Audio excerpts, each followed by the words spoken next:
Hey there, let's talk money and go over blockchain-based wallet balances. Now that transactions are being included in the blockchain history, we can calculate an accurate balance for the wallet based on blockchain recorded transactions. We briefly touch upon this concept when discussing wallets, keys, and transactions, when reviewing how this cryptocurrency is going to work. But we're going to refresh the main ideas behind calculating the balance now, since it's going to be the next part of the project. Essentially, the balance is the network of a wallet, or rather the net worth of a wallet in their cryptocurrency. Initially, everyone is going to start out with the same starting balance. This helps spur the economy. Now, in other official cryptocurrency, you may be able to start your starting balance to as many coins or as much cryptocurrency as you're willing to dish out real cash for. But in this system, we're giving everyone some play money to begin with, so that way the cryptocurrency can actually get going. But on top of that, once a wallet starts receiving transactions officially from other wallets, it should add that received currency to its balance. So this means that we're going to need an algorithm that can calculate the balance and figure out the wallet's value at any point in the blockchain history. The overall method is going to work like this. Scan the entire blockchain and transaction history, starting from the most recent block and going to the oldest one, which is the Genesis block. Now, if the wallet has made no transactions in the blockchain history, then the wallet's balance is set to the official starting balance value.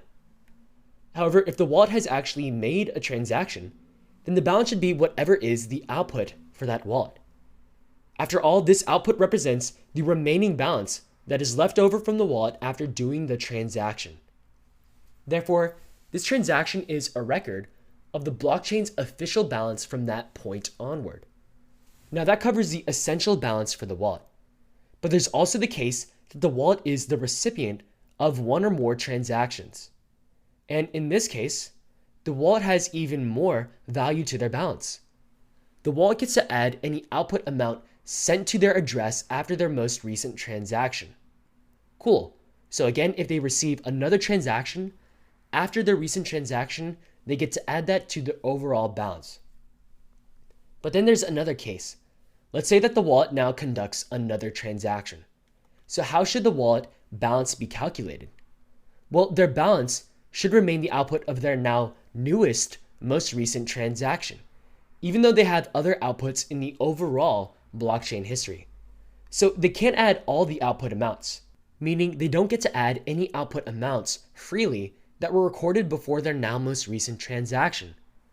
The reason is that once a wallet makes a transaction, they officially set their balance and include all the recent outputs in that balance value. So the wallet shouldn't be able to include those outputs again in a subsequent transaction, or they're going to be double counted.